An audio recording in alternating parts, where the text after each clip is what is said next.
Hello students, welcome to Purnank. Today is the last session, last part of the 12 boards जो हम लोग ये series चला रहे हैं मोस्ट एक्सपेक्टेड क्वेश्चन की. हम लोगों ने पहला पार्ट कैलकुलस का किया था. It was a long duration session, सबसे हाई वेटेज पार्ट था वो 35 मार्क्स का. Then the second part 27 marks, जिसमें हम लोगों ने फिर बाकी के आपके बुक 2 के जो क्वेश्चन जो चैप्टर्स हैं वो उनको कवर किया था. LPP, probability, vectors and 3D. Now the first 4 chapters, तो जिसका टोटल वेटेज ऑलमोस्ट 18 मार्क्स का है. सो दैट विल कंप्लीट आपके 80 मार्क्स यहाँ पे फिर कंप्लीट हो जाएंगे बच्चों यहाँ. ठीक है, so let's start with it.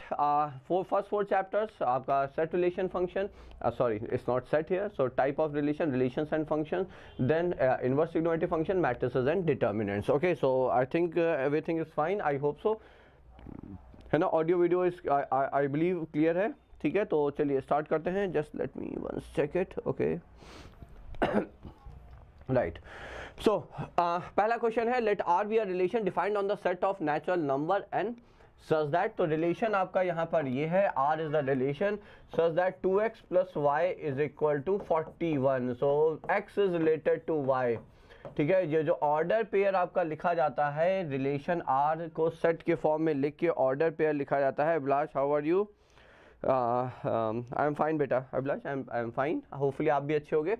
ठीक है, बस फिर जब भी आप लोग मिलोगे हम एक ही बात कहेंगे, बस लगे रहो, जुटे रहो, है ना, और खुश रहो, प्रसन्न रहो और जुटे रहो, and with very positive mindset. Okay, so 2x plus y is equal to 41, है ना. ये हमें गिवन है. Check whether R is reflexive, symmetric and transitive. हमें ये चेक करना है कि रिफ्लेक्सिव है, सिमेट्रिक है, ट्रांजिटिव है, तीनों है, तीनों में से कोई भी नहीं है, whatever it is. Okay, so अब पहले यदि हम सिमेट्रिक को चेक करें, so since this is the first function, so first question here related to the topics types of relation. ठीक है, तो I will try to solve it like from the first step to the last step. एक एक step को हम यहाँ पे solve करते हुए चलेंगे बच्चों. सो सिमेट्रिक रिलेशन को प्रूव करने का तरीका क्या है? आप यहाँ पे कहते हो let x is related to y, ये हम एज्यूम करते हैं. एंड इफ दिस इम्प्लाई, ये of course I am just writing it to explain you, if this imply y is related to x. ठीक है, तब हम कहते हैं कि हाँ भाई आपका जो रिलेशन है वो सिमेट्रिक है. तो how do you start? You start with the assumption let x is related to y. So according to the question, if x and y are related या x रिलेटेड टू y, हमें दिया है 2x plus y is equal to 41. But then what do we need when y has to be related to x? यदि y को x से relate होना है तो हमें चाहिए क्या? तो ऑर्डर यहाँ इंपॉर्टेंट है. तो we need 2y plus x is equal to 41. Now is it possible? For every x related to y you need to have y related to x. मतलब ये हुआ कि यहाँ पे x और y इंटरचेंज कर दिए जाएं तो क्या ये सिमेट्रिक रहेगा? Of course not. क्यों? क्योंकि कोफिशिएंट सेम नहीं है. ठीक है, सो 2x प्लस वाई यदि 41 है, देन 2y प्लस x 41 हो, ये कदापि भी यहाँ पे ऐसे संभव नहीं है. हाँ, it may be possible, of course. आप इन दोनों को सॉल्व कर दीजिए. ठीक है, तो एक x और y का आपको कॉम्बिनेशन मिल जाएगा जिसके लिए पॉसिबल है. But for every x related to y do we get y related to x? Answer is no.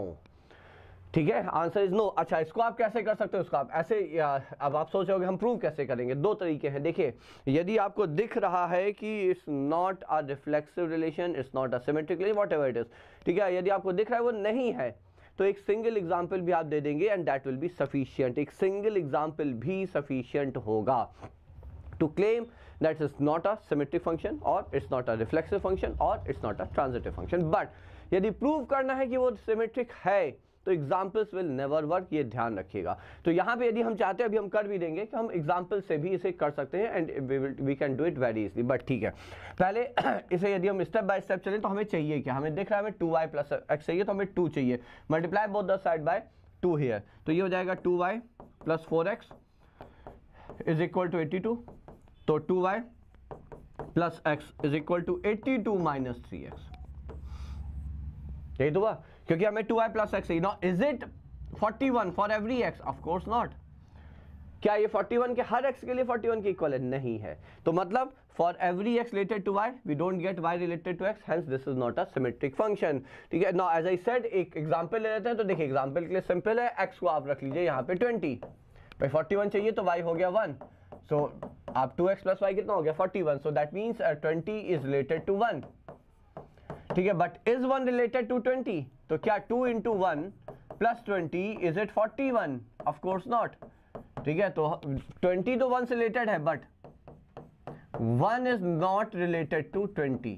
तो ये भी आप एग्जाम्पल से प्रूव कर सकते हैं। देखिए आपको यदि इंट्यूशन से या कैसे भी करके if you come to know that the given relation is not symmetric, ये दिख रहा है, तो आप खट से एग्जाम्पल लिखिए और आपको पूरे मार्क्स मिल जाने हैं। Similarly we go for like reflexive. Symmetric हो गया, रिफ्लेक्सिव। अब रिफ्लेक्सिव का स्टेटमेंट क्या होता है? कोई भी रिलेशन आपका रिफ्लेक्सिव कब है? So any relation is reflexive when x is related to x itself, जब हर एलिमेंट स्वतः स्वयं से संबंधित है, रिलेटेड है, तब आपका रिलेशन रिफ्लेक्सिव कहलाता है। And this statement should hold for all x belonging to the set. जिस सेट से आप x और y उठा रहे हैं, तो ऑफ कोर्स x यहाँ पे नेचुरल नंबर है, तो for every natural number x should be related to x। But x related to x का क्या अभिप्राय हुआ यहाँ पे? For x to relate with x, what does that mean? So by the given relation, it means 2x plus x is equal to 41. यहाँ तो ऐसा x possible ही नहीं है, 41 by 3 not possible because x has to be a relation, has to be a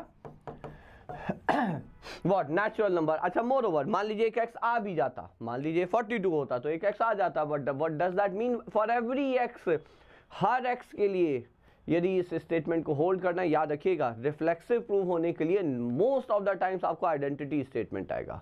reflexive prove करने के लिए most of the times आपके सामने आइडेंटिटी स्टेटमेंट आएगा, क्योंकि तभी आप कहोगे अच्छा हाँ now this is true for every x belonging to the given set. बात समझ में आ गई? ठीक है, मान लीजिए हम फिर से कह रहे हैं x यहाँ पे 42 होता, यहाँ पे 41 की जगह और x कोई वैल्यू आ भी जाती, 14 आ गई, तो 14 is related to 14, well enough, fair enough. But क्या 1 रिलेटेड टू 1 है? 2 रिलेटेड टू 2 है? Of course not. ठीक है, तो ये भी आपका रिफ्लेक्सिव नहीं है। Now we come to transitive. तो ट्रांजिटिव के लिए फिर हम लोग को कैसे प्रूव करना होता है? ट्रांजिटिव का स्टेटमेंट है, यहाँ पे हम लोग दो रिलेशन एज्यूम करते हैं। क्या? Let x is related to y and y is related to x, no sorry, y is related to z should imply necessarily should imply x related to z, ये implied होना चाहिए। ठीक है, तो x related to y, तो 2x plus y is equal to 41, y related to z, to y plus z is equal to 41। ठीक है, अब इन दो स्टेटमेंट का यूज करके हमें x और z में रिलेशन चाहिए। उसके लिए तरीका सिंपल है, y एलिमिनेट कर दीजिए, तो y की वैल्यू यहां से उठाइए, यहां रख दीजिए। ठीक है, तो 2 times 41 minus 2x, of course ये ट्रांजिटिव नहीं है, दिख रहा है। So this is plus z is equal to 41। तो क्या हुआ? ये हो गया एक्चुअली -4x आ गया, कहानी यहीं खत्म हो गई। ठीक है, और ये हो गया -41। तो ऑफ कोर्स यदि x को z से रिलेट होना है, ठीक है, तो 2x plus z has to be 41, जो कि यहाँ पे नहीं होता दिख रहा है। ठीक है, सो ये स्टेटमेंट आपको नहीं इंप्लाई कर रहा है कि x is related to z, hence x is not related to z, hence this is not a transitive relation. ठीक है, तो कोइंसिडेंटली ये जो क्वेश्चन आपके सामने है, ये ना ही सिमेट्रिक है, ना ही रिफ्लेक्सिव है, ना ही ट्रांजिटिव है बच्चों। ठीक है अभिलाष, इज दैट ओके? चलिए moving to the next question, then find the value of sin x cos x।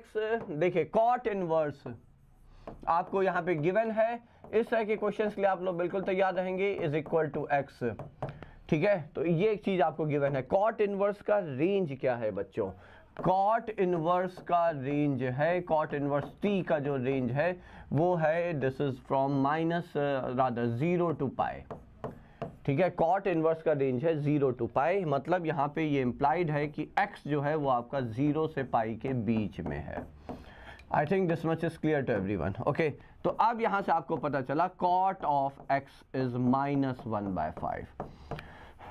x है 0 से पाई की रेंज में, क्योंकि वो कॉट इनवर्स के रेंज का पार्ट है, आउटपुट का पार्ट है बच्चों। ठीक है, तो कॉट x यदि -1/5 है, तो कॉट आपका ऑफ कोर्स x 0 से पाई का मतलब first 2 quadrant, first quadrant and second quadrant. Okay, तो फर्स्ट क्वाड्रेंट में तो सारे ट्रिग्नोमेट्रिक रेशियो की वैल्यू पॉजिटिव होती है। इसका मतलब आपका यहाँ से इंप्लाइड है कि x belongs to the second quadrant π/2 to pi. ठीक है, अब क्लियर है? आपको साइन और कॉस चाहिए, है ना? अब आप आराम से यहाँ पे साइन हटा दीजिए, क्योंकि कोऑर्डिनेट हमने फिक्स कर लिया है, तो -1/5 में से माइनस का कोई रेलेवेंस अब हमारे लिए नहीं है। कॉट x, तो ये एंगल हम यदि x मान लें, तो tan x होता है अपोजिट साइड अपॉन बेस, तो ये हो जाएगा बेस अपॉन अपोजिट साइड। ठीक है, तो यहाँ से फिर अब आप साइन x लिख सकते हैं, साइन x हो जाएगा अपोजिट साइड अपॉन हाइपोटेन्यूज, तो ये हो जाएगा यहाँ पे √26, सो दिस इज √26। सिमिलरली आप cos x लिख सकते हैं, base which is 1 upon hypotenuse root 26, but before claiming that these are the answer, you should take note कि x किस रेंज में है, π/2 से पाई। सेकंड क्वाड्रेंट में साइन पॉजिटिव होता है तो ये तो चलिए ठीक है, बट कॉस नेगेटिव होता है, यहाँ माइनस साइन लगाएंगे और ये आ जाएगा आंसर। ठीक है, तो बिल्कुल बेसिक से चल के ये चीज़ हम लोग यहाँ पे कंप्लीट कर सकते हैं। तो ये हो गया second question. Similarly moving to the next one, third question है साइन ऑफ 2 cos इनवर्स -3/5, ये है यहाँ पे। ठीक है, अब यहाँ पे देखिए क्या कर सकते हैं हम लोग, कर सकते हैं ये कि 2 cos इनवर्स -3/5, 2 cos इनवर्स, देखिए कॉस इनवर्स का रेंज है 0 से पाई, वही बात आ जाएगी, निगेटिव है तो आपका ये जो आउटकम आएगा इसका, उसकी रेंज होगी -π/2 से π/2। ओके, आइडेंटिटी तो ये है नहीं। ठीक है, 2 cos इनवर्स t की आइडेंटिटी अपने कोर्स में नहीं है, तो sin 2x एक काम करते हैं, तो चलिए तब भी कर ही लेते हैं, चूंकि क्वेश्चन सामने सेलेक्ट कर लिया है। ये प्रीवियस ईयर क्वेश्चन रहा है, बट हो सकता है ये थोड़ा पुराना क्वेश्चन रहा हो। देखिए क्या करते हैं, let cos inverse -3/5 be some p। बिल्कुल वही लॉजिक चलेगा, cos p इज -3/5, क्योंकि cos इनवर्स का रेंज का पार्ट है ये p, और cos इनवर्स की रेंज होती है 0 से पाई। ओके, और चूंकि cos p निगेटिव है तो सेकंड क्वाड्रेंट में होगा भाई, p आपका 0 से पाई, सेकंड क्वाड्रेंट में cos निगेटिव हो सकता है, तो यहां से अब आप लिख सकते हो कि ये π/2 से पाई के बीच में है, ये थोड़ा सा हम लोग ध्यान रखेंगे। ठीक है, तो अब ये बन गया sin 2p। sin 2p का आइडेंटिटी लगा दिए, 2 sin p cos p। cos p तो दिख रहा है हमें -3/5। अब sin p, अच्छा sin p आपका second quadrant, what it won't make any difference because sin आपका फर्स्ट सेकंड दोनों में पॉजिटिव होता है। ठीक है, तो sin p यहाँ पे आप निकाल लोगे, cos p आपको यहाँ से दिख ही रहा है, so this imply cos p is nothing but -3/5 दो, बट ठीक है हमारे लिए यहाँ पे साइन निकालना है, तो फिर आप Pythagoras theorem right angle triangle का यूज करेंगे, 4/5 आ जाएगा, सेकंड क्वाड्रेंट के एंगल में साइन पॉजिटिव होता है, एंड दैट्स इट। तो ये आपका आंसर आ गया, कितना आ गया, -24/25, and that should be the answer here. I think I am clear to everyone here. ठीक है, तो ये समझ में आ गया। Find the principal value of this function, देखिए that can be interesting. Sine π/2, अच्छा इंटरेस्टिंग क्या है, साइन π/2 तो 1 ही होता है। ठीक है, तो ये तो वैल्यू में तो कोई चेंज आएगा नहीं। ठीक है, तो √1 - 1 इज 0 प्लस √2 अपॉन 0 माइनस √2, तो ये हो गया आपका simple cot inverse of. Actually ऐसे क्वेश्चन आपके एनसीईआरटी में आप देखिए सिंप्लीफिकेशन के में काफ़ी ज़्यादा थे, और ये बहुत इंटरेस्टिंग इंपॉर्टेंट क्वेश्चन हुआ करते थे, बट सिंस बहुत सारा पोर्शन डिलीट हो गया है तो उसके चलते फिर ये क्वेश्चन अब उतने ज़्यादा पूछे नहीं आते। सो दिस इज सिंपली -1। ठीक है, कॉट इनवर्स ऑफ -1 कब होगा, तो as we have already discuss now, cot inverse negative होता है जब आपका जो मान लीजिए ये p है, तो यहाँ से क्लियर है कि p आपका जो है वो π/2 से पाई है, we have already discuss that. ठीक है, तो second quadrant of course cot p हो जाएगा -1, सेकंड क्वाड्रेंट का एंगल है तो वहाँ पे हो जाएगा 135 डिग्री, 3π/4, तो यहाँ से ये हो गया आपका 3π/4, and that should be the answer here. Clear बच्चों? Now the next one is tan of half of cos inverse of √5/3. So we have to evaluate that. Okay, tan θ/2, इसको कैसे करें, एक मिनट, cos inverse of √5/3 को यदि हम p मान लें, तो cos inverse of √5/3 is 2p। ठीक है, तो ये हो गया cos of 2p is √5/3, isn't that? अच्छा, है ये पॉजिटिव भाई, ये जो है क्या है, ये पूरा पॉजिटिव है, और cos इनवर्स की रेंज फिर से वही 0 से पाई है, तो पॉजिटिव रेंज का मतलब p जो है वो 0 से π/2 है, तो ये इम्प्लाइड है p जो है वो 0 से आपका π/2 के बीच में कुछ होगा। क्लियर? ठीक है, तो cos 2p जो है वो पाई से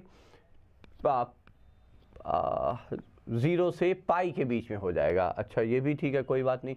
अब हम इसे लिखते हैं cos 2p है ना, तो हमें tan p चाहिए actually, what we need here is tan p। ओके, तो अब याद करिए क्लास 11 का identity cos 2p is 1 minus tan square p over 1 plus tan square p, और बस यहाँ से आपका आ जाएगा क्योंकि इसकी वैल्यू है √5/3, क्रॉस मल्टीप्लाई करिए और tan स्क्वायर p की वैल्यू आप यहाँ से निकाल लेंगे, ठीक है। और उसके बाद आपको tan p चाहिए, उसका अंडर रूट कर देंगे, tan p आ जाएगा। और ध्यान रखिएगा पॉजिटिव निगेटिव, क्योंकि स्क्वायर है यहाँ पे दो वैल्यूज आएंगी, positive sign negative sign. Of course p चूंकि आपका फर्स्ट कोऑर्डिनेट का एंगल है तो tan p has to be positive. So I think अब इसके आगे तो फिर आप लोग कर ही लोगे बच्चों, ठीक है। तो ये यहाँ से फिर हो जाएगा। Moving to the next one, see these type of questions are really important and that like interesting and also they are really very important, है ना। तो ये था, या इससे पहले sin 2 वाला था। तो check whether the relation defined as this is symmetric, transitive, reflexive और नॉट। तो ये बहुत सिंपल डायरेक्ट क्वेश्चन है। सिमेट्रिक, देखिए आपका जो सेट है जहाँ से एलिमेंट रिलेशन के लिए आ रहे हैं 1 2 3, कोई भी रिलेशन रिफ्लेक्सिव होने के लिए, यदि R को रिफ्लेक्सिव होना है तो सारे एलिमेंट्स जो सेट में हैं वो उसकी सेल्फ इमेज होनी चाहिए, मतलब वो स्वयं से रिलेटेड होने चाहिए। तो इतने तो मिनिमम एलिमेंट चाहिए, if at all it has to be reflexive, ठीक है। तो आपके 1 1 है, 3 3 है, तो ऑफ कोर्स ये रिफ्लेक्सिव नहीं है, ठीक है। तो ये रिफ्लेक्सिव नहीं है, क्यों? क्योंकि ये आपके यहाँ पर आपका 2,2 मिसिंग है बच्चों, तो ये आपने लिखा और आगे बढ़ गया कि भैया रिफ्लेक्सिव नहीं है, ठीक है। तो अब आप आए सिमेट्रिक पे, तो सिमेट्रिक के लिए 1 2 है तो 2 1 होना चाहिए for every x and y, समझिएगा। For every x related to y we need to have y related to x। तो 1 रिलेटेड टू 2 है तो 2 रिलेटेड टू 1 चाहिए, तो बात हो गई खत्म। सो दिस इज सिमेट्रिक, तो सिमेट्रिक है, रिफ्लेक्सिव नहीं है। ट्रांजिटिव के लिए क्या है कि 1 2 है, राइट, रादर एक्स वाई है, वाई जेड है तो एक्स जेड होना चाहिए, ओके। तो 1 1 है, 1 2 है तो 1 2 है, ठीक है। 1 2 है, 2 1 है तो 1 1 है, 2 1 है, 1 1 है तो 2 1 है, ठीक है। So that means this is transitive also. सो ये आपका ट्रांजिटिव। अच्छा, ट्रांजिटिव के लिए एक चीज़ ध्यान रखिएगा, मान लीजिए कोई कहे 3 3 है, इसके आगे क्या, ठीक है। तो यदि आपका रिलेशन सिर्फ हम ये भी लिख दें 1 2, ठीक है, ये ट्रांजिटिव है। क्यों? क्योंकि x, y है बट y, z है ही नहीं। जब तक y, z ना हो हमें x, z चाहिए ही नहीं। तो मतलब ये हुआ कि अब समझिएगा x y है एंड कंडीशन है एंड y z है, then it's necessary to have x, z for the relation to be transitive, ठीक है। तो ये एक स्टेटमेंट का तरीका है जो कि डिफाइन किया जाता है, जिसके अकॉर्डिंग ये डेफिनेशन से डिफाइन किया जाता है transitive relation, okay. But other way round is, if you have x, y but you don't have y, z, then the for relation to be transitive we don't need x, z, ठीक है। तो सिर्फ एक pair है, मतलब x y y z x z में सिर्फ एक पेयर है, तो बस वो ट्रांजिटिव। एक भी नहीं है, कुछ भी नहीं है, null set, null relation is a transitive relation, null relation is a symmetric relation. Null जो आपका रिलेशन है phi is a both transitive and symmetric relation, but is of course is not a reflexive relation, okay। तो यदि एक भी element रहे, सिर्फ एक एलिमेंट रहे तो वो ट्रांजिटिव है। 1 2 है, 3 1 है, ठीक है, तो नहीं 2 2 है और 3 1 है तो भी ये ट्रांजिटिव, बिकॉज 3 1 है तो क्या 1 से स्टार्ट होता हुआ कोई और आपको पेयर में नहीं मिल रहा है, तो हमें तीसरा चाहिए भी नहीं, तो ये वो ट्रांजिटिव है। ये चीज़ें ध्यान रखिएगा, ठीक है। तो ये ट्रांजिटिव है, सिमेट्रिक है, but it's not reflexive in any case. Define the relation set N cross N a b c d, ठीक है। A B is related to C d, if a D is equal to B c then equivalence relation in N cross N. हमें prove करना है कि equivalence है, तो चलिए एक बार फिर से प्रूव कर देते हैं, मतलब ट्राई कर लेते हैं सिमेट्रिक रिलेशन। तो इक्विवेलेंस प्रूव करने के लिए of course we need to prove all the 3 here. तो रिलेशन सिमेट्रिक होने के लिए सो हम क्या कहेंगे, let a, b is related to c, d. Now what does that mean according to the question? It means AD दूर दूर वाले का प्रोडक्ट और पास पास वालों का प्रोडक्ट सेम होना चाहिए, ठीक है, है ना। अब हम इसे लिख सकते हैं of course BC is equal to AD, BC is equal to AD, ठीक है। Now doesn't that mean तो C, D is related to A, B। जैसे ही अब दूर दूर वाले लेंगे तो BC हो जाएगा, पास पास वाले लेंगे AD हो जाएगा। So that means, so this imply R relation is symmetric. तो this is how at least the minimum thing which you need to write in your examination. तो इतना आपको कम से कम लिखना है, तो आर इज सिमेट्रिक है।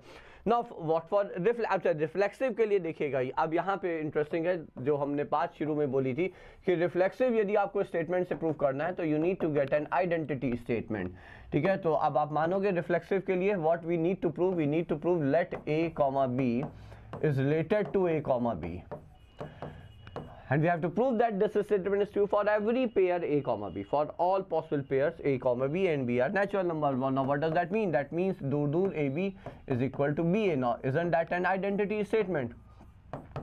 That's an identity.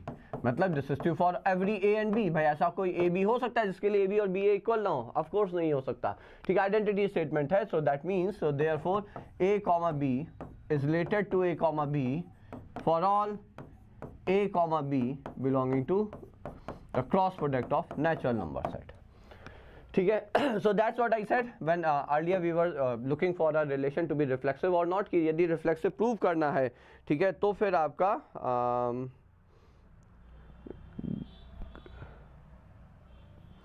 कि आएंगे गौरव इज सेइंग, गौरव मिश्रा, बेटा गौरव हम लोग ने सब देखिए ये लास्ट है, पहले दो आप देख लीजिएगा, पूर्णांक के चैनल पे हैं। कैलकुलस लगभग 3 घंटे का है, उसके बाद पूरी कैलकुलस 35 मार्क्स हम लोगों ने 3 घंटे का एक सेशन किया था, बहुत सारे क्वेश्चंस वहाँ पे किए हुए हैं। फिर हम लोगों ने लास्ट के जो 4 चैप्टर्स हैं बुक 2 के, उनको दूसरे सेशन में 25 जो 26-27 मार्क्स हैं, और आज का जो सेशन है वो फर्स्ट 4 चैप्टर्स पे है, ठीक है। तो आज के सेशन के साथ एक्चुअली ये पूरा आपका जो पूरी जो सीरीज़ है वो एंड हो जाएगी। 3 पार्ट में हमने इसे डिवाइड करके किया था, ठीक है। तो चलिए अब आते हैं थर्ड पे, विच इज ट्रांजिटिव। बट ये मान के चलेंगे आप, चलिएगा कि इन टाइप ऑफ क्वेश्चन जो हम यहाँ पे डिस्कस कर रहे हैं उसके बियॉन्ड क्वेश्चंस हाईली अनलाइकली कि कोई अच्छा क्वेश्चन इसके बियॉन्ड है। अच्छा क्वेश्चन, सिंपल क्वेश्चन तो बहुत अलग अलग बन सकते हैं, अच्छा क्वेश्चन के बियॉन्ड नहीं जाएगा, ठीक है। ट्रांजिटिव रिलेशन में क्या होता है, हम 2 रिलेशन मानते हैं, A comma B related to C comma D and C comma D is related to E comma F. Target क्या है? टारगेट है to prove that A comma B is related to E comma F. अब ये पहला हमें क्या बताया, दूर वाला A D is equal to B C, and ये क्या बताया, दूर वाला C F is equal to E D, ठीक है। अब हमें बी से आपको सी डी को रिप्लेस करना है, so we have to get rid of C D here, okay. तो we have to get rid of C D here. एक काम करते हैं इसको लिखते हैं E D is equal to C F, ठीक है। ये 1 हो गया, ये 2 हो गया, डिवाइड कर देते हैं। तो A D upon E D is equal to B C upon C F. तो फिर what we get from here is cross multiply कर देते हैं, A C is equal to B E, A C, अच्छा सी कैंसिल हो गया, I am sorry, A F is equal to B E. तो हो गया, ठीक है। सो डजंट दैट मीन दूर वाला A comma B is related to E comma F, ठीक है। तो A F is equal to B and hence proved. So since we started with AB related to CD and CD related to EF, and we proved that AB is related to EF, hence the relation R is a transitive relation, and hence पूरा statement लिखना होगा, hence R is an equivalence relation. Okay, so that's it. तो इस तरह से फिर आप इसे अप्रोच करते हैं, ठीक है।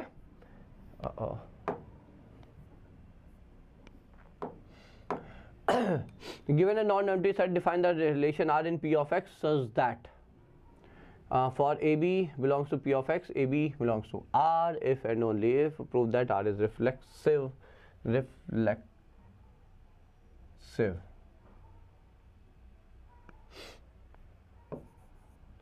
transitive and not symmetric. Okay, so देखिए P of X is actually power set of X, ठीक है। पावर सेट ऑफ एक्स क्या होता है, किसी भी सेट का power set is a set that contains all its possible subset. मतलब ये है कि if A B belongs to power set, that means A and B are the subset of the set X. A B जो है, जो given set X है, non empty set, उसके subset है, ठीक है। So A is related to B if and only if A is a subset of B. तो ये तो क्लियर है कि जब भी A सबसेट B है तो क्या ये इंप्लाई है B सबसेट A? बिल्कुल भी नहीं है। तभी होगा जब A और B इक्वल हैं। आपको याद हो 11th क्लास में आप लोग ने प्रूव किया होगा कि A और B दो सेट को यदि इक्वल सेट प्रूव करना है तो आप क्या करते थे, A subset B and B subset of A. ये दोनों स्टेटमेंट आप एक साथ प्रूव कर दीजिए, ठीक है, साइमल्टेनियसली, और ये प्रूव कर देता है A is equal to B. तो सिमेट्रिक तो नहीं है, ये दिख रहा है, ठीक है। तो प्रूव दैट, तो पहला चलिए रिफ्लेक्सिव, रिफ्लेक्सिव के लिए हमें प्रूव करना है ना, a is related to a, तो let a be related to A. Now what does that mean? A has to be subset of A, which is an identity statement, which is always true. कोई भी set अपना subset होता है, ये बात आप लोग बचपन से जानते हैं, ठीक है। तो A कुछ भी रहे वो अपना सबसेट है, hence R is reflexive. Just a minute. Hence relation R is reflexive. तो ये जो रिलेशन है ये आपका रिफ्लेक्सिव हो जाता है, ठीक है। Now what about being transitive? तो ऑफ कोर्स ट्रांजिटिव भी हो जाएगा, क्यों? क्योंकि फिर अब आप यहाँ पे कहोगे फॉर ट्रांजिटिव, खैर प्रूव करना है तो वैसे भी हम लोग को पता हो गई, बट स्टिल देखिए दिख भी रहा है, if let A is related to B and B is related to C, ठीक है। तो ये तो फिर लॉ पता ही है, A is subset of B and B is subset of C. So of course A is a subset of C. This implies A is related to C. Hence R is transitive. Relation R is transitive also. ठीक है? Is it symmetric? As I said, no. Symmetric नहीं है. ठीक है? Symmetric नहीं है. ठीक है? Let A is related to B. Now that means A is a subset of B. But that doesn't imply B is a subset of A. Of course not. And as I said, A is a subset of B will imply B is a subset of A only when A and B are equal set. तो वो तो special case हो गया. So for every pair A and B, is it possible B is a subset of A? Of course not. तो hence it is not a symmetric relation, ठीक है। तो symmetric नहीं है, रिफ्लेक्सिव था, ट्रांजिटिव था, बट सिमेट्रिक नहीं है ये relation. And find the range of R, ये क्वेश्चन लेने का एक सिर्फ सिंपल पर्पस था कि मान लीजिए एक मार्क में वेरी शॉर्ट आंसर टाइप में, ठीक है, ये क्वेश्चन आ जाए कि डोमेन और रेंज निकालिए, तो आपको याद होना चाहिए जो आप लोगों ने 11th क्लास में किया है, ठीक है, और x और y जो है आपके नेचुरल नंबर हैं। तो 11th क्लास में जो किया है, ठीक है, वो आपको यहाँ पे याद रखना है। तो आपको यहाँ पे सारा ऑर्डर्ड पेयर लिखना होगा। जब x1 है तो y कितना आएगा? तो नहीं आएगा, ठीक है भाई, ये इवन है, ये इवन है, तो इसे इवन होना होगा। तो x2 है तो y हो जाएगा 3, x4 है तो y हो जाएगा 2, ठीक है, 4 राइट और 2 3, ठीक है। x6 है तो y हो जाएगा 1 एंड दैट्स इट। x8 जाएगा क्योंकि नेचुरल नंबर है, x and y is a relation on natural number n, ठीक है। तो x8 जाएगा तो y निगेटिव आ जाए, 0 आ जाएगा, और that's not a natural number, ठीक है। और उसके बाद तो निगेटिव आ जाएंगे, सो नॉट पॉसिबल। तो ये आपका रिलेशन आ गया। अब डोमेन क्या होता है बच्चों? Domain is the set of collection of all the first entry of every ordered pair. तो यदि हम डोमेन ऑफ रिलेशन की बात करें, just for the revision sake, okay, याद है तो बहुत अच्छी बात है, 2 4 6। रेंज की बात करें, so it's the collection of the second entries of all the ordered pair, 3 2 1। So order proper लिख लेते 1 2 3, सो दैट्स इट, ठीक है। तो डोमेन रेंज लिखना हम लोगों को याद रखना होगा। इक्विवेलेंस क्लास ऑफ 0, ये क्वेश्चन सिर्फ इसलिए कि आपको इक्विवेलेंस क्लास किसी भी एलिमेंट की लिखनी आनी चाहिए बच्चों, ठीक है। तो चलिए आगे बढ़ते हैं। तो let R be an equivalence relation in the set 0 1 2 3 4 5 so that 2 divides A minus B, मतलब A minus B, if A is related to B, that means A minus B is a multiple of 2, K being an integer, ठीक है। तो ये जो है ये आपका multiple of 2 होना चाहिए, ये हमें पता है। या तो let us equivalence relation in the set, right the equivalence class, ठीक है। अब देखिए यदि हमें यहाँ पे प्रूव करना होता है कि इक्विवेलेंस रिलेशन है तो क्या करते हैं? चलिए एक आध स्टेप देख लेते हैं। मान लीजिए हमें सिमेट्रिक प्रूव करना है, ठीक है। तो हम क्या कहते हैं? Let a related to b, this imply a minus b is divisible by 2, so hence a multiple of 2, ठीक है। तो बट 2 माइनस ए क्या, b माइनस ए क्या हो जाएगा? So that will be again minus 2k। हमने 2k1 लिख लिया भाई, k 2k यदि इंटीजर है तो माइनस टाइम्स 2k भी तो इंटीजर ही हुआ, तो हमने 2 टाइम्स k1 रख दिया, ठीक है। So this imply b minus a is divisible by 2, multiple of 2 है तो डिविजिबल बाय 2 भी होगा, ठीक है। This imply b is related to a, hence this is a symmetric relation. अब आप यहाँ पे ट्रांजिटिव यदि प्रूव करना चाहे रिफ्लेक्सिव के लिए तो समस्या ही नहीं, क्यों? क्योंकि A रिलेटेड टू A, तो a minus a 0, 0 is a multiple of every integer, so hence that's an identity statement, so it's true for all a reflexive. Transitive proof करना होगा तो a later to b, a minus b is 2k, 1 मान लिया 2k1, b related to c, तो b minus C is 2k2, add कर दीजिए क्योंकि b eliminate करना है, b से गायब करना, ऐड करते ही b और b कैंसिल हो जाएंगे, a minus C is equal to 2 times k1 plus k2, so k1 k2 are integer तो k1 प्लस k2 भी इंटीजर होगा, तो 2 टाइम्स इंटीजर मतलब मल्टीपल ऑफ 2, तो a minus C is a multiple of 2, hence a is related to c, तो this is how you can prove it, ठीक है। But prove नहीं करना था इसलिए हमने ओरली इतनी जल्दी से आपको बस एक बार ब्रीफ दे दिया, अब आप जिससे कि आप कर सकते हैं, जिन्हें थोड़ा बहुत डाउट होगा वो समझ के से फिर आगे कर लेंगे। Now the point is how to write equivalence class of 0, तो इक्विवेलेंस क्लास कैसे लिखना है, तो ये आप देख लीजिए। देखिए इक्विवेलेंस क्लास का मतलब those elements which are related to 0 under this given relation, ठीक है। सो a रिलेटेड टू या 0 रिलेटेड टू a, हमें इक्विवेलेंस क्लास में जस्ट इक्विवेलेंस क्लास ऑफ 0 जब हमें लिखना है, so all those a such that 0 is related to a. Now what does that mean? That means 0 minus a, ठीक है, is divisible by 2, is a multiple of 2. वही कौन कौन से हैं, तो ऑफ कोर्स इवन नंबर होगा, ठीक है, तो 2, 4 एंड 0, तो इक्विवेलेंस क्लास ऑफ 0 में आपके 3 नंबर आ जाएंगे एंड दे आर 0, 2 एंड 4, ठीक है। तो a को भाई डिविजिबल बाय माइनस a को डिविजिबल बाय 2 करना है, तो फिर वो नंबर जो है आपके वो 0, 2, 4 सारे इवन नंबर होंगे और 3 ही इवन नंबर हैं इस सेट में, तो ये इसका इक्विवेलेंस क्लास आ गया। Let n be the set of natural number, ये तो वही हो गया, ठीक है, चलिए we have done it, got repeated somehow. Let R be the relation defined A B related to C D, ये अब आप कर लेंगे बिल्कुल वैसे ही है, वहाँ पे प्रोडक्ट में था A D is equal to B C, A plus D is equal to B plus C है, बच्चों बिल्कुल वैसे ही अप्रोच आएगा, आप ट्राई करिएगा, ये हो जाएगा बच्चों, ठीक है। कौन से चैप्टर का वेटेज ज़्यादा है, देखो what's your name, I don't know, creative mind, okay. देखिए जो जो चैप्टर्स हैं वो सबसे ज़्यादा वेटेज चैप्टर वाइज नहीं चलिए, आप पूरा पोर्शन वाइज चलिए। यदि अभी थोड़ा सा पीछे चल रहे हैं प्रिपरेशन में, तो सबसे पहले कैलकुलस कंप्लीट करना 35 मार्क्स का वेटेज है, ठीक है, अभी भी टाइम है और बीच में भी 3-4 दिन का टाइम रहेगा, 35 मार्क्स का वेटेज है। उसके बाद आप मैट्रिसेस डिटर्मिनेंट कर सकते हैं, इजीली स्कोरिंग है, या आप उधर एलपीपी बहुत आराम से स्कोर होगा, भले ही 2-3-4 मार्क्स का जो क्वेश्चन है, ठीक है, और फिर आप वहाँ पे कुछ थोड़ा सा 3D कर लीजिएगा, ठीक है। तो देखिए वेटेज चैप्टर वाइज की जगह टॉपिक पोर्शन वाइज चलिए, ठीक है। तो माय सजेशन इज पहले कैलकुलस करना, सबसे हाई वेटेज वहाँ पर है 35 मार्क्स, ठीक है, और उसके बाद फिर आप कोई चॉइस है, आप इधर मैट्रिसेस डिटर्मिनेंट वाला पोर्शन कर लीजिए या उधर वेक्टर थ्योरी एलपीपी वाला पोर्शन कर लो, ठीक है। तो that's it, that's my suggestion है।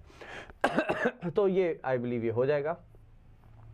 Are with relation x y 2x plus y, ये भी हो जाएगा। डोमेन रेंज निकालना है, also R is an equivalence relation और नॉट, ठीक है। वहाँ पे 2x plus y is equal to 41 था, यहाँ पे 2x plus y is equal to 24 है, तो ये भी अब आप लोग कर लेंगे।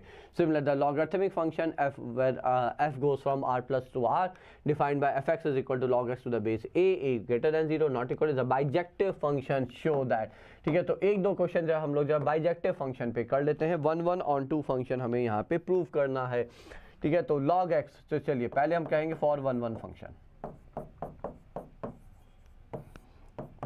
कहाँ से स्टार्ट करते हैं हम लोग, कहते हैं late f of x1 is equal to f of x2, so log of x1 to the base a is equal to log of x2 to the base a,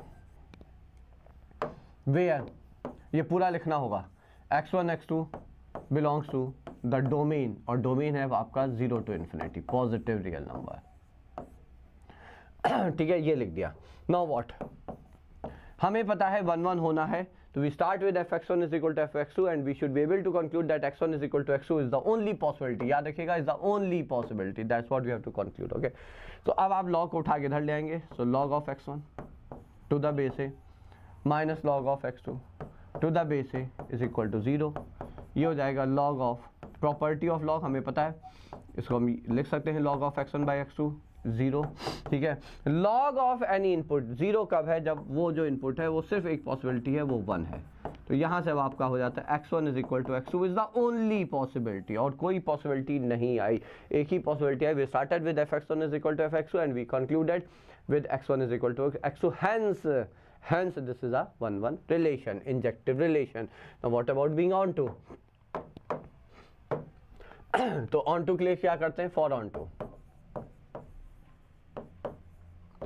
ठीक है। तो ऑन टू के लिए हम लोग शुरू करते हैं, let y is equal to f of x which is log x to the base a, ठीक है। तो अब एंटी लॉग ले लेंगे तो x कितना हो जाएगा, ये डेफिनेशन ऑफ लॉग से आपको पता होगा, a रेज़ पावर y, ठीक है। तो since a raise power y is greater than 0 and x is given to be greater than 0, exponential तो हमेशा ही पॉजिटिव होता है, ये तो हमें पता ही है, और x आपको हमेशा पॉजिटिव दिया हुआ है। So what does that mean, so therefore we can say for every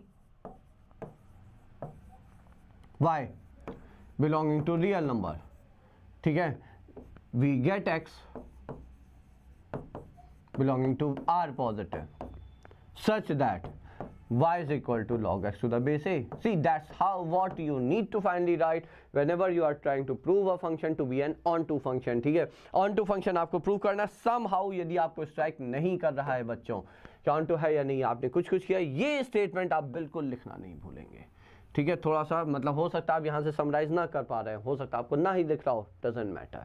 अब y is equal to f x से स्टार्ट करिए, x in terms of y लिख दीजिए, उसके बाद ये स्टेटमेंट आप लिख दीजिए, ठीक है, और वी आर डन। ये समझ लीजिए, मतलब ये आप याद रखिएगा, ये स्टेटमेंट लिख दिया और वी आर डन, ठीक है। हाँ दिख रहा है, आपको फील है कि हाँ यही होगा, तो definitely you are more confident, but if even if नहीं फील आ रही है, ठीक है, तब भी आपको ये स्टेटमेंट लिखना है और उसके बाद आप कह देते हो hence it is an onto function, hence it is an onto function and that's it, ठीक है।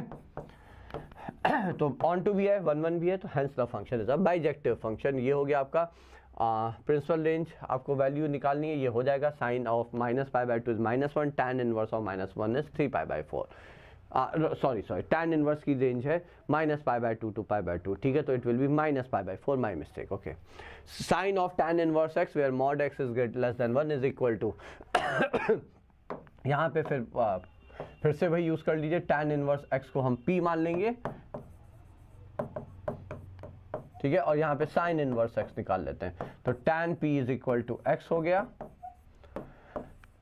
Pythagoras theorem, right angle triangle से, of course opposite side x है, बेस 1 है, तो x opposite side upon √1 plus X square, ये आ गया, ठीक है। तो p हो गया आपका sine inverse of x upon √1 plus X square, बस कहानी हो गई खत्म, क्योंकि अब p की जगह आप यहाँ पे ये रख देंगे, तो sine of sine inverse we know from the definition of our inverse function f of f inverse x is always x, ठीक है। Always x means there are restriction, but वो फिर जेई वगैरह में हम लोग देखेंगे, so D should be the option here, am I clear, ठीक है, आई थिंक सो, ये हो गया। चलिए उसका तो था, सिंपलेस्ट फॉर्म इसका लिखना है 1 plus cos x 1 minus cos x, x जो है आपका पाई से लेकर 3π/2 है। आई डोंट थिंक ये क्वेश्चन अब आपके उसमें रहेगा, ठीक है, आई डोंट थिंक ये क्वेश्चन अब आपके रहेगा। हाँ, but even if you wish to know it, ठीक है, जानने की इच्छा है, तो यहाँ पे याद रखिएगा, पहले x/2 की रेंज लिख लेते हैं, वो हो जाएगा π/2 से लेकर 3π/4, मतलब x/2 जो है एंगल, वो आपका सेकंड क्वाड्रेंट का एंगल है, ओके। तो देखिए होगा क्या, यहाँ पे बताने का पर्पस सिर्फ ये है बच्चों, 1 प्लस कॉस एक्स आपको पता होना चाहिए, क्योंकि ये इंटीग्रल में बहुत इंपॉर्टेंट है, ठीक है, मॉड ऑफ √2, और इसी तरह से root of 1 minus cos x is √2 times mod of sine x/2, ठीक है। x/2 आपका सेकंड क्वाड्रेंट का है, तो ये कॉस नेगेटिव होगा, साइन पॉजिटिव होगा, तो पॉजिटिव के ऊपर मॉड है, तो it's the same thing, negative के ऊपर मॉड है, तो माइनस साइन से बाहर आएगा, मतलब अब हम यहाँ पे tan इनवर्स को लिखेंगे, so it's √2 minus cos of x/2 plus √2 sine x/2। I think सारे बच्चे यहाँ पे समझ गए होंगे, है ना, और नहीं समझे हैं तो एक बार जो स्टेटमेंट हमने दिया है उसको आप प्ले करके समझ लीजिए, ठीक है। ये तो मॉड की जगह हम प्लस माइनस लगा रहे हैं, ये आपको जानना आवश्यक है। ये आ गया, ठीक है। अब क्या करिए, यहाँ पे माइनस कॉस x/2 से डिवाइड कर दीजिए, so dividing by minus cos x/2 here, तो ये हो जाएगा tan inverse of 1 minus tan x/2 over, ये माइनस था, यहाँ पे ये माइनस है, जस्ट अ मिनट, राइट, यहाँ पे माइनस है, ठीक है। तो माइनस से जब यहाँ पे डिवाइड करेंगे तो ये हो जाएगा आपका 1 plus tan x/2। Now this is what, this is nothing but tan inverse of tan of π/4 minus x/2। ठीक है, तो यहाँ से फिर आपका tan inverse cancel, so π/4 minus x/2, A should be the answer here. तो ये आपका फिर ए आंसर आ जाता है बच्चों। तो ये हो गया आपका यहाँ पर, ठीक है, tan inverse x is y, सो हमें पता है y क्या होगा, इसके रेंज का पार्ट है, तो y रेंज का पार्ट है माइनस π/2 से π/2। आई थिंक ये भी सॉर्टेड आउट, ठीक है। ये भी फिर कर लेंगे, ठीक है, सिंपलेस्ट फॉर्म में है। cos x को फिर से वही चीज़ बच्चों यहाँ पर आएगी, ठीक है। आई थिंक ये यहाँ पे माइनस π/2 होना चाहिए, दैट्स मिस्टेक है, बट ठीक है, वो आप देख लीजिएगा। एनीवेज फिर से हम वही काम करेंगे, cos x/2 को, cos x को लिखेंगे, क्या लिख सकते हैं, कुछ तो लिख ही लेंगे, 1 माइनस, रुकिएगा, 1 माइनस sin x है ना, राइट। तो इसको लिखें cos square x/2 minus sin square x/2, ठीक है। और 1 माइनस sin x को लिख सकते हैं cos x/2 minus sin x/2 का होल स्क्वायर।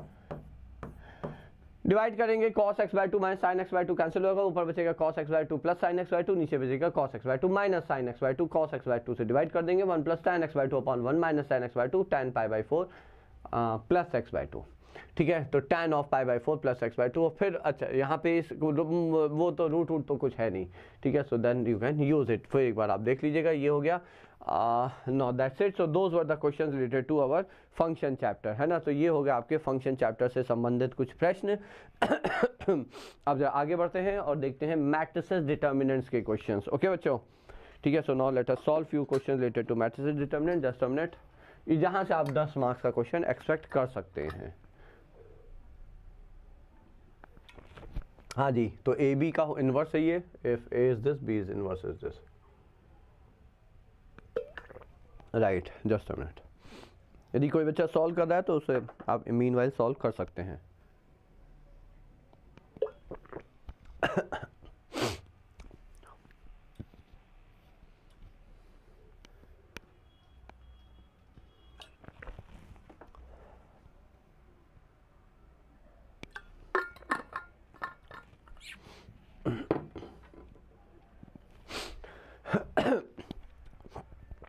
देखिए, तो देखिए आपको ए बी का इन्वर्स चाहिए, तो आप एक प्रॉपर्टी पहले तो याद रखिए, हम A B inverse is nothing but B inverse A inverse. B inverse आपके सामने सीधे सीधे है, हमें ए इन्वर्स निकाल लेना है, ठीक है। तो determinant of A is 2, A inverse is nothing but adjoint of A over determinant of A। 2 cross 2 का adjoint I don't think is going to be a tough call. 1 के लिए 2 हो जाएगा, ठीक है। 0 के लिए निगेटिव हो जाएगा, तो -4 है, 4 हो जाएगा। -4 के लिए आपका 0 ही आएगा, ठीक है। 2 के लिए फिर से ये पॉजिटिव हो जाएगा, 1 हो जाएगा, ये आ गया। अपॉन 2 जब अंदर गया तो ये हो जाएगा आपका 1 2 0 हाफ, ठीक है। So now what we need, A B whole inverse is nothing but, so A B whole inverse is nothing but B inverse which is 3 1 5 2, okay, and then row wise 1 2 0 half, that's it, ठीक है। 2 cross 2 के matrix आने वाली है, तो 3 1 3 0, तो ये हो गया 3 3 2 6 and half is like 13/2 if I am correct. एक बार चेक करते रहिएगा, 5 0 is 5 and then 10 and plus 11, so that's my answer for A B whole inverse बच्चों, ठीक है। So that's how I did. आप अदरवाइज भी कर सकते हैं। अच्छा, उसमें समस्या है कि बी इनवर्स है तो आपको बी निकालना पड़ेगा, तो फायदा क्या हुआ, इससे अच्छा ए का इनवर्स निकाल लीजिए और फिर आप इस प्रॉपर्टी का यूज करके इसे सॉल्व कर लीजिए। Compute A inverse, show that this is equal to 9a minus A, तो ए इनवर्स ऑफ कंप्यूट हो ही जाएगा। उसके लिए पहले डिटर्मिनेंट निकाल लेते हैं, तो 14 माइनस 12 इज 2 अगेन, ठीक है। तो यदि अब हम एडजॉइंट ऑफ ए की बात करें तो क्या होगा, 2 का एडजॉइंट 2 का कोफैक्टर 7 ही आ जाएगा, इवन पोजीशन है। -3 जो है ये आपका फर्स्ट और सेकंड कॉलम, ये आपकी ऑड पोजीशन का एलिमेंट है। ठीक है, तो ये हटाए -4, तो ऑड -4 की जगह 4 आ जाएगा, -4 आपका फिर से आपका ऑड पोजीशन की है तो ये 3 आ जाएगा, 7 के लिए 2 आ जाएगा। ठीक है, तो देयरफॉर ए इनवर्स हो गया आपका सीधा सीधा बाय 2 कर लिया, तो ये हो गया 7/2 2a। ठीक है, वो तो देख लेंगे, 2 3/2 एंड 1, इजंट दैट। अब हमें क्या प्रूव करना है? So now we have to prove that 2a inverse, तो 2a इनवर्स लेफ्ट साइड पे कितना हुआ? 7 4 7 4 3 2, इजंट दैट। ये आपका 2 टाइम्स a इनवर्स हो गया। अब we have to just simply prove, तो RHS उठा लीजिए 9a माइनस a 9a मतलब 9i सॉरी, तो 9 0 0 9। आई होप सारे बच्चे समझ रहे होंगे। -a विच इज 2 -3 -4 7, तो जब सब्ट्रैक्ट करेंगे तो 9 - 2 7 आ गया, 0 प्लस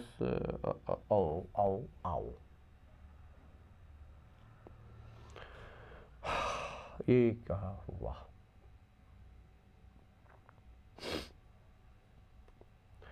ये +4 आ गया, ये 9 - 7 2 आ गया, 2 times inverse 9i minus a तो नहीं आया यार, ये कुछ तो गड़बड़ है, एक बार चेक करें। Oh my mistake, sorry. Adjoint of a is the cofactor matrix, cofactor का transpose. Okay, I am sorry, इसका ट्रांसपोज देखिए, चलिए अच्छी बात है, यहीं पे पता चल गया। ठीक है, इसका जब आप ट्रांसपोज लेंगे और हाफ से डिवाइड करेंगे, आई एम रियली सॉरी बच्चों। हाँ जी, transpose of the matrix of cofactor, तो ये कोफैक्टर की मैट्रिक्स आई 7 4 3 2, तो ये हो जाएगा 7 4, तो ये हो जाएगा 2 और 3/2 और ये हो जाएगा 1। Okay, so this is nothing but 3 here and this is nothing but 4 here. Okay, तो अब तो ये 7 आया, ये 3 आया, ये 4 आया, ये 2 आया। I am really sorry. ठीक है, तो इसका मतलब यही गलती जल्दबाजी में हम यहाँ भी कर गए। ए इनवर्स जब निकालना था, ए इनवर्स में ये पोजीशन जो है बच्चों, यहाँ पे हमें इसका ट्रांसपोज लेना चाहिए था, क्योंकि कोफैक्टर मैट्रिक्स निकाली है। ट्रांसपोज जब लेंगे फिर अब आप आंसर थोड़ा सा ऑफ कोर्स गलत हो गया है। ठीक है, तो ये हो जाएगा 2 से डिवाइड करके, यहाँ पे ये 2 आ जाएगा। ठीक है, और यहाँ पे ये 0 आ जाएगा, रेस्ट रिमेन सेम। ठीक है, तो ये 2 हो जाएगा और ये 0 हो जाएगा, तो ऑफ कोर्स ये आंसर चेंज है। चलिए एक बार ठीक कर ही लेते हैं, तो 3 2 इज, जस्ट अ मिनट, गलत नहीं आना चाहिए। So 3 + 2 is 5, so this is 0 and this is half, and this is 5 4 9 and then this is 0 and 1। I am sorry. ठीक है, जो मैट्रिक्स आपका जो ए इनवर्स है, दैट इज ए इनवर्स कैसे डिफाइन होता है? Adjoint of A divided by determinant of A, और जॉइंट ऑफ ए क्या होता है? कोफैक्टर मैट्रिक्स लिखिए, उसका ट्रांसपोज दीजिए। Okay, I would have just missed it.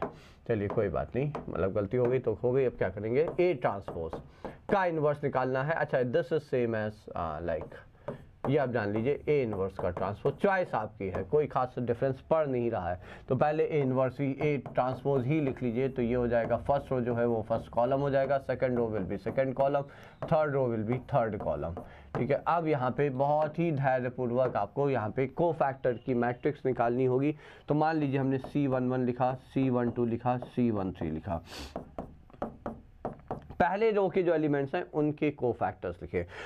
तो 1 के कोफैक्टर चूंकि इवन पोजीशन पे -1 -8 इज -9, 0 का कोफैक्टर ऑड पोजीशन पे है तो -2 -6 इज -8, तो +8 हो जाएगा। साइन चेंज, -2 जो है वो इवन पोजीशन पे है, सो दिस इज -8 + 3 इज -5। ठीक है, सिमिलरली अब हम यहाँ पे लिख सकते हैं सेकेंड रो के, सो C21 C22 C23, see the way I am writing it है ना। तो C21 first second row first column की पोजीशन ऑड है, तो ये हो जाएगा 0 -+8, तो -8 साइन चेंज।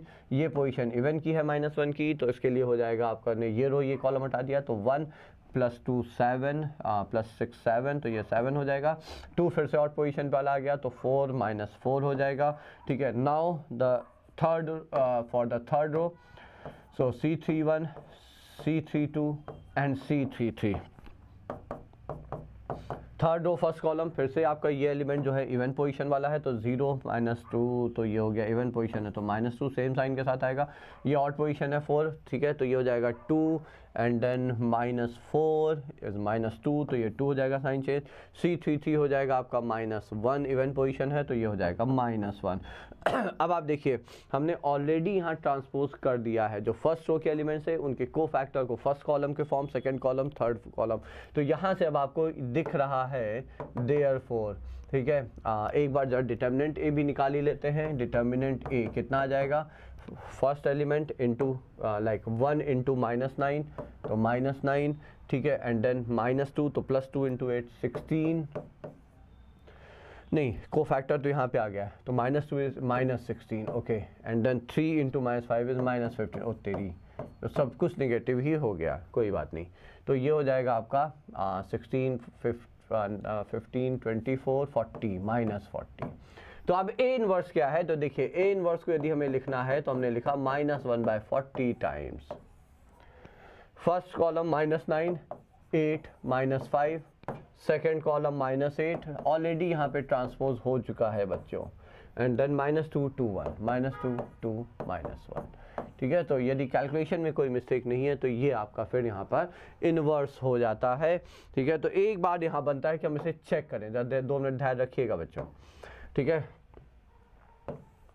ए ट्रांसपोज का इन्वर्स हमने निकाला है, ठीक है। अब देखिए चेक करने का सिंपल सा टूल है, एक मिनट, कि इसको यदि हम मल्टीप्लाई करें किससे, -9 8 -5 -8 7 -4 -2 2 -1,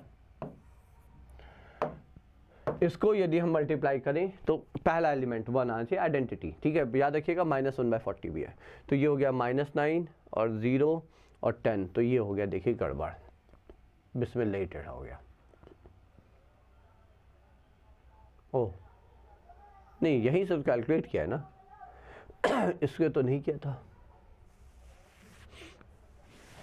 फर्स्ट रो फर्स्ट कॉलम, क्योंकि ये -40 था तो -40 आना चाहिए था, ठीक है। और ये आया -9 + 10 1 आया है, तो या फिर यहाँ गड़बड़ है। एक मिनट और देख लेते हैं, 0 भी आ रहा है।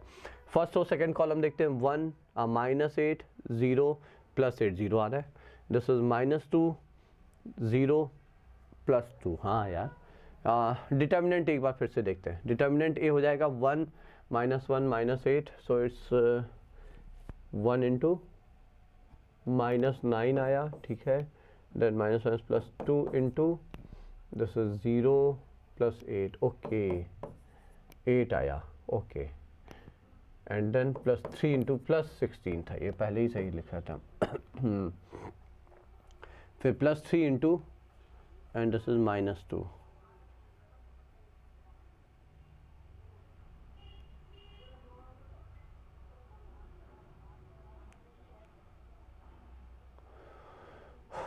थ्री का जो कोफैक्टर है वो 5 है ही नहीं, -5 नहीं है।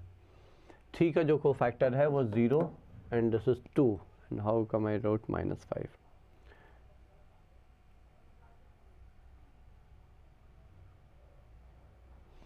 -2, सो दिस इज एक्चुअली -16 1, तो ये 1 आ रहा है। तो एक तो ये जल्दबाजी में गलती हुई, ये 1 है। Determinant of A is nothing but ये आया आपका -6, सो दिस इज नथिंग बट 1 है। तो ये तो हो गया है ना। तो अब यदि ये आपका कोफैक्टर -2 है, ओके आई एम सॉरी, हम तो उसका निकाल रहे थे ना, हाँ ठीक है चलिए ठीक है।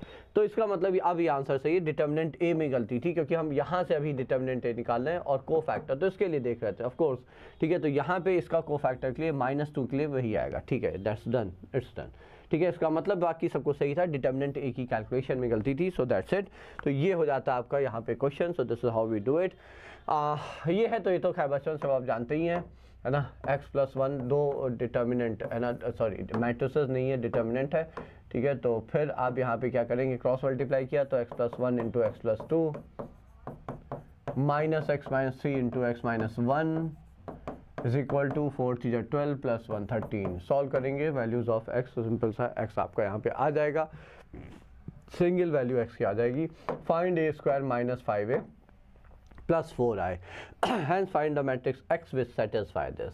ठीक है, अब यहाँ पे देखिए कुछ खास है नहीं, आपको ए स्क्वायर बस निकालना होगा धैर्यपूर्वक।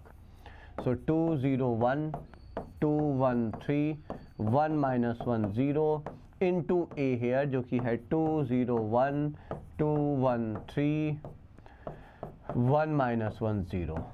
ठीक है, तो ये यहाँ पे आपका ए स्क्वायर। अब देखते हैं तो फर्स्ट रो फर्स्ट कॉलम, तो ये कितना हो गया 2 2 जा 4 0 5 first row second column, so this is 0 0 -1 first row third column, so 2 0 0।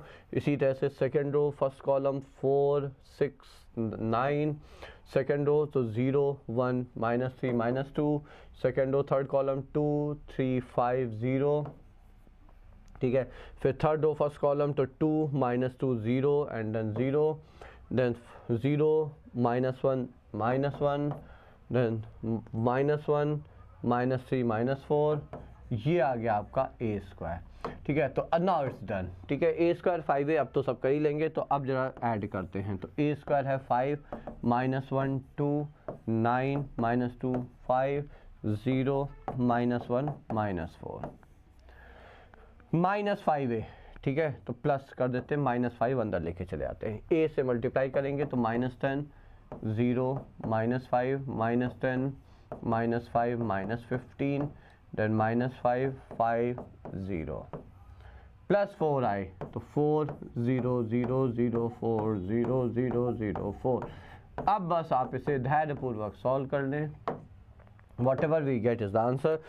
like so ये हो गया 5 4 -1 आ गया यहाँ पे पहला, इसी तरह से -1 0 0 तो -1 आ गया, इसी तरह से 2 -5 इज -3 आ गया, इसी प्रकार से ये -1 -1 आ गया, इसी प्रकार से -7 4 -3 आ गया, सब तो निगेटिव ही आ रहे हैं, तो 5 -15 -10 आ गया, इसी प्रकार से -5 आ गया। ठीक है, then this is 4 here, at least चलिए एक एलिमेंट तो पॉजिटिव आया और ये 0 आ गया, so that should be the answer. ठीक है, अब यहाँ पे this is equal to x, ये आ गया, तो यहाँ से इसको उठा के इधर ले गया, तो ये हो गया 0 की जगह -x। ठीक है, तो ये है -x एलिमेंट माइनस से मल्टीप्लाई कर देंगे, तो x मैट्रिक्स क्या आया 1 1 3 1 3 10 5 -4 0 बच्चों। ठीक है, so this is how we do it. तो ये हो गया क्वेश्चन, सिंपल था। देखिए इस क्वेश्चन आप डेफिनेटली एक्सपेक्ट कर सकते हैं। शो दैट अब आप निकाल लेंगे, ए इनवर्स निकालना होगा, ए स्क्वायर निकालना होगा, वो सेम आ जाना है। हम लोग ए इनवर्स निकालना देख चुके, find the maximum value of this thing. इस डिटर्मिनेंट है जिसे आपको इवेलुएट करना है, तो चलिए अब डायरेक्ट इवेलुएट करते हैं, फिर देखते हैं क्या आएगा। तो 1 के फर्स्ट रो के अबाउट हम इवेलुएट कर रहे हैं, तो ये हो जाएगा 1 + sin theta into 1 + cos theta -1 into, ठीक है, इसके लिए तो ये हो गया 1 + cos थीटा -1 तो cos थीटा +1 इंटू, तो ये हो गया -sin थीटा। ये आ गया आपका। अब देखते हैं भाई क्या हो रहा है, तो 1 से 1 यहाँ कैंसिल हो गया, ये आ गया sin theta plus cos theta plus sin theta cos theta minus sin theta minus cos theta. देखिए ईश्वर दयालु है, ये गया। So the value of this determinant is actually sin theta cos theta. 2 से मल्टीप्लाई डिवाइड कर देते हैं, तो ये हो गया sin 2 थीटा बाय 2। ठीक है, मैक्सिमम वैल्यू sin 2 थीटा, साइन की मैक्सिमम वैल्यू कितनी 1, तो इस पूरे की मैक्सिमम वैल्यू हो जाती है हाफ, है ना बच्चों। sin 2 थीटा साइन ऑफ t कुछ भी रहे, sin t की मैक्सिमम वैल्यू कितनी आएगी, तो वो आएगी आपकी 1। ठीक है, सो दैट मीन्स आपका जो मैक्सिमम वैल्यू है इस पूरे डिटर्मिनेंट की वो हाफ हो जाएगी। सो that's it, a simple direct question. Let the value of x, फिर से आप इसे इवैल्यूएट करेंगे, क्रॉस मल्टीप्लाई करके डिटर्मिनेंट खोलना है, इक्वल टू 8 करना है, सॉल्व करेंगे, आपको x जो है वो मिल ही जाना चाहिए, मिल ही जाएगा। ठीक है, ए इनवर्स निकाल ही लेंगे, बट यहाँ पे एक क्वेश्चन करते हैं। ठीक है, then find A inverse, hence solve the system of equation this and this. Okay, so 2 3 4 1 -1 0 0 1 2। देखिए जब हम साइमल्टेनियस इक्वेशंस को सॉल्व करते हैं, एक बार लिख देते हैं, a1x + b1y + c1z equal to d1। इसी प्रकार से a2x + b2y + c2z equal to d2। Similarly a3x + b3y + c3z is equal to d3। Now to solve this system of simultaneous equation using the matrix method, what we need to say here, we say that this is equivalent to write ax is equal to b. ठीक है, matrix form में हम इसे इस form में लिखते हैं, लेकिन जैसे ही आप लिखोगे वहाँ पे इंपॉर्टेंट है, नेसेसरी है ये लिखना, where matrix represents what is the matrix of coefficients. Coefficient मतलब x के जो कोफिशिएंट है वो पहला कॉलम आएगा तो a1 a2 a3, y के कोफिशिएंट से दूसरा column b1 b2 b3, z के coefficient form the third column c1 c2 c3. ठीक है, and then what is matrix b here, b is the matrix, b matrix is the matrix of constants in RHS d1 d2 d3. याद रखिएगा बिल्कुल exact इसी form में. और capital X is the matrix of variable, column matrix है ना, x Y Z, ये आपको लिखना पड़ेगा. ठीक है, अब यहाँ पे आप देख रहे हैं, तभी हमने पहले चेक किया ये मैट्रिक्स ए है, तो ये जो मैट्रिक्स ए है is the matrix of coefficients है ना. तो पहला रो है 2 3 4 1 -1 0 0 1 2.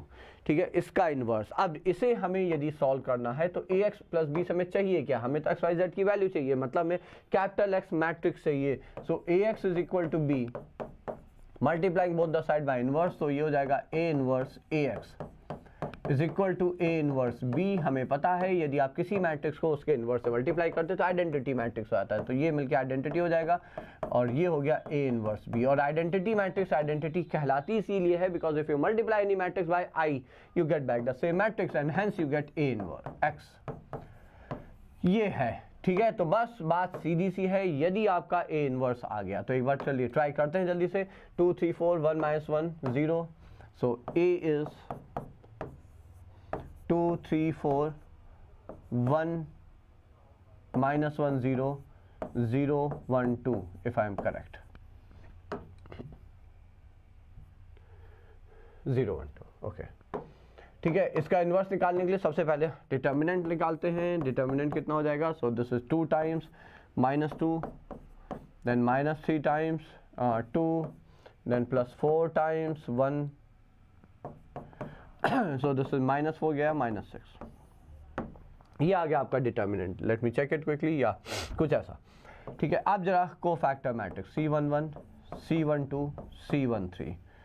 ओके, तो को फैक्टर पहले एलिमेंट का आया, सो दिस इज -2 इवन पोजीशन है. C12 जो आएगा वो भी आएगा -2 ऑड पोजीशन है. C13 जो आएगा तो वो हो जाएगा 1 इवन पोजीशन है. ओके, इसी प्रकार से अब C21 C22 C23. हाँ जी, सेकेंड रो तो 2 के लिए लिखा तो 6 -4 इस इवन पोजीशन है तो -2 2 आया तो -2. -1 के लिए लिखा तो ये और सॉरी 1 आपकी ऑड पोजीशन थी, -1 इवन पोजीशन है तो ये हो जाएगा 4. सो इवन पोजीशन है with same sign 4. 0 odd position है तो ये हो जाएगा 2 -3 तो ये हो जाएगा -2. And the last one is C31 C32 C33.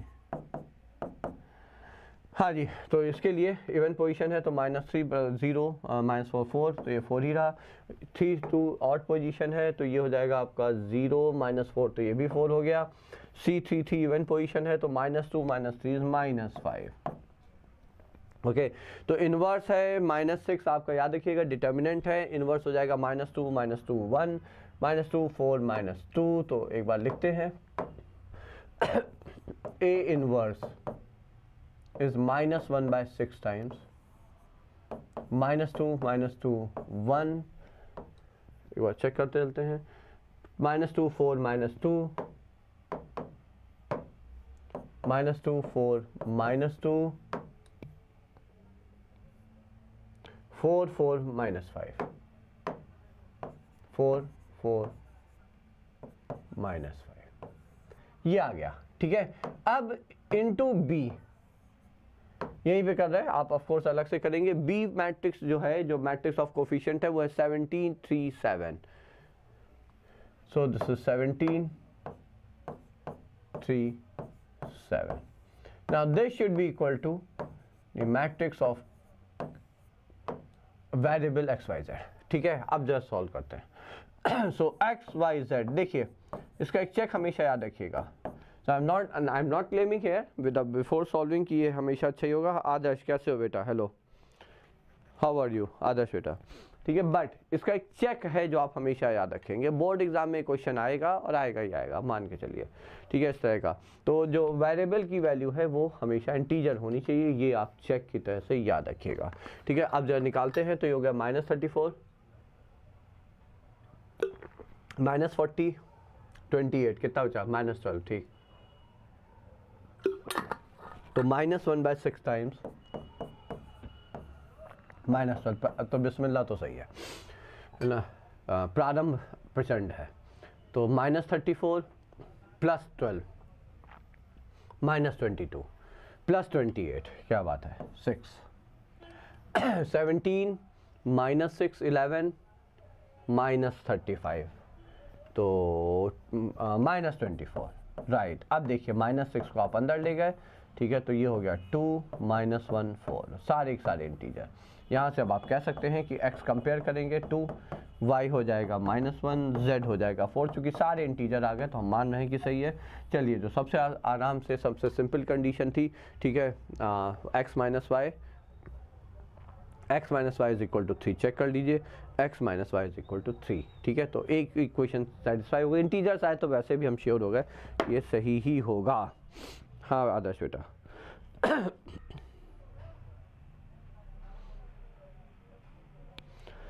हाँ आदर्श बताइए किस चीज़ के लेक्चर्स आपको चाहिए in every 2 days, in every 3 days, आदर्श बेटा। बिकॉज देखिए, ये तो आपका, अब इस पे जो हम लोग लेकर आएंगे फाइंड ए इनवर्स, देखिए इसको एक बार देख लेते हैं, ये सब आप निकाल लेंगे। देखिए ए इनवर्स निकालना है, सेटिस्फाई द इक्वेशन, ये तो चेक करना ही होगा। i³ इज नथिंग बट ये i³ इज i है ना, आई don't think this should be here, यहाँ पे i3 होना चाहिए, i3 का मतलब 3 × 3 की identity matrix, okay. i³ doesn't make any difference, i² has to be i, i³ has to be i, i⁻n is always i here. JEE plus board हाँ आदर्श, बस एक चीज़ हम बता रहे हैं कि I will be on like out of station for 4 days, Friday to Monday. उसके बाद ये पक्का है, आप 3 दिन तो बहुत ज़्यादा हो जाएगा, आप मान के चलिए ज़्यादा से ज़्यादा 1 दिन का गैप आएगा, कोई ना कोई हम लोग या JEE मेंस है ना, या एडवांस या बोर्ड्स पे कुछ ना कुछ कर रहे होंगे। बोर्ड्स पे देखिए हम लोग फोकस करेंगे जब मैथ्स का गैप आएगा, बिकॉज ऑफ कोर्स हमें तो सिर्फ मैथ्स ही आती है, थोड़ा बहुत जो भी हम बता सकते हैं आपको मैथ्स में बता सकते हैं, ठीक है। तो ये आज इसीलिए आज हम इसको मतलब, ठीक है आई नो मतलब बहुत सारे बच्चे नहीं हैं, but still I am completing it because I have to complete it, ठीक है। हम कोई चीज़ बीच में नहीं छोड़ते, वो वही वाली आदत है ना, तो वो हमें करना था, हमें पता था कि बच्चे अभी बहुत ज़्यादा नहीं ज्वाइन करेंगे, ठीक है, बट स्टिल जो एक चीज़ है जो हमें एक सेटिस्फैक्शन देती है, हमने कंप्लीट कर लिया, so that is the 3rd session. तो बोर्ड्स के जो एक्सपेक्टेड क्वेश्चंस वाला पोर्शन है वो आज हमारा कंप्लीट हो जाएगा। अब जो भी बोर्ड्स के लिए आदर्श बेटा हम लेकर आएंगे वो आएगा जब बोर्ड्स में आपका गैप आएगा, 3 से 4 दिन का शायद गैप है ना, उसमें फिर हम एक पूरा प्रेडिक्टर पेपर 3 घंटे का या कुछ MCQ वाला पार्ट वो सब हम लोग लेकर आएंगे वहाँ पर। बट कमिंग ट्यूसडे से, ठीक है, आप मान के चलिए कि प्रैक्टिस क्वेश्चंस JEE मेंस के एडवांस के लिए जो डिलीटेड पोर्शन है उसका आपके आगाज़ बैच पे जो वो भी होता है, क्वेश्चन जो टॉपिक्स होंगे वो हम कवर करेंगे ऐप पे, बाकी जो यूट्यूब पे प्रैक्टिस क्वेश्चंस होते रहेंगे वो आप लोग को मिलते रहेंगे, ठीक है आदर्श, ओके वेलकम। देखिए यहाँ पे ए इनवर्स निकालने का एक तरीका देखिए, ए इनवर्स निकालना है तो a² - 4a = 5i, multiply both the side bye A inverse, दोनों साइड ए इनवर्स से मल्टीप्लाई कर दीजिए,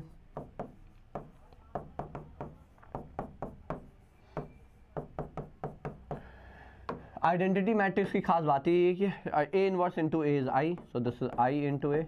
भाई आप याद रखिएगा ए इनवर्स a² को आप लिख सकते हैं ए इनवर्स a इंटू ए, तो ये मिलके आपका आई हो जाएगा, तो ये हो गया और ये आई हो ही गया 4i, और ये हो गया आपका 5 टाइम्स ए इनवर्स, ठीक है। तो ए इनवर्स देखिए आपका आ जाता है 1/5 आप उठा के उधर ले गए, और ये हो गया a - 4i। ए पता है 4i आप निकाल ही लेंगे, ठीक है, और a में से 4i सब्ट्रैक्ट करेंगे और उसके बाद 1/5 बाहर मल्टीप्लाई कर देंगे, you will get the inverse है।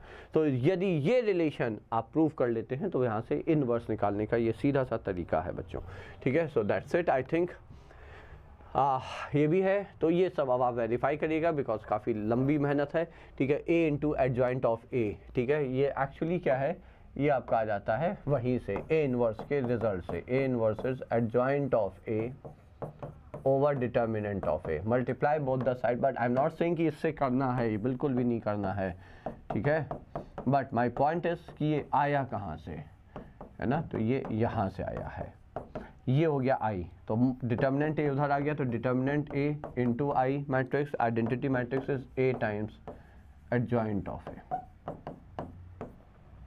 ये आया, that's what you have to prove here. But ऐसे नहीं प्रूव होगा, ये प्रूव नहीं है, आपको मैट्रिक्स से दिया गया, आप एडजॉइंट ए निकालोगे, आप ए इंटू एडजॉइंट मैट्रिक्स ए निकालोगे, जो कि आप देखोगे डिटर्मिनेंट ए निकालोगे, इंटू आई से मैट्रिक्स में मल्टीप्लाई करोगे वो नंबर से, मैट्रिक्स मैच होनी चाहिए, और ये तो कम्यूटेटिव प्रॉपर्टी को शो कर रहा है, ठीक है बच्चों, तो ये आप फिर कर लेंगे यहाँ पर। then find AB, solve the system of the equation here, so now that can be interesting, है ना, A into B से आपको system of equation निकालना। अच्छा एक चीज़ ध्यान से देखिए, x माइनस वाई, तो 1 माइनस 1 0, 2 3 4, हम सिर्फ मैट्रिक्स ऑफ कोफिशिएंट की बात कर रहे हैं, x 1 0 2, तो 1 माइनस 1 0, ये ठीक है, 2 3 4 1 0 2, अब यहाँ पे या y है या ये 1 0 2 होगा फॉर श्योर, ये पक्का है। तो पहले इसको मल्टीप्लाई करके अच्छा देख लेते हैं, a इंटू बी,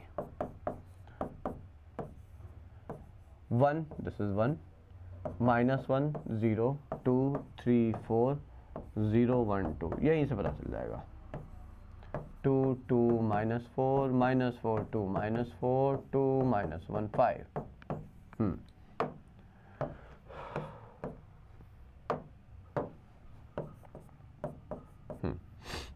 अब first row first column, 2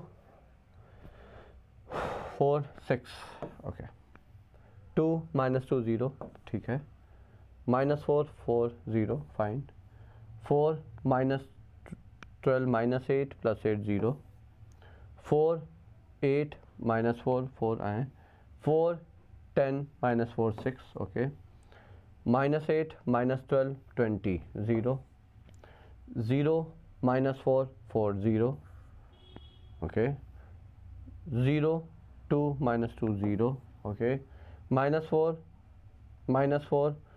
plus 10 6, 0 1 2 है, इसका मतलब ये y है, इसका मतलब ये y है, ये क्या आया 6 टाइम्स आई मैट्रिक्स, ठीक है, इसका मतलब क्या हुआ, इसका मतलब हुआ A B is 6 times I, ठीक है, तो I is A B by 6, ठीक, I is A।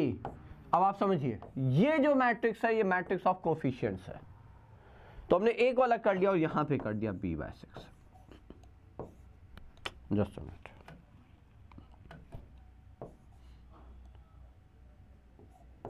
B by 6, so that means we can say claim from here that B by 6 is nothing but A inverse, और A inverse है ये, so therefore X is A inverse into matrix of constants, ठीक है, constant है 6 34 14, so this is 6 34 14 और A inverse, तो अब और matrix of variable capital X है जो कि ये है, A inverse है आपका 1 by 6 times, this is B which is how much, 2 minus 4 minus 4 2 minus 4, so this is 2 2 minus 4 minus 4 2 minus 4, and then I think 2 minus 1 5, yeah,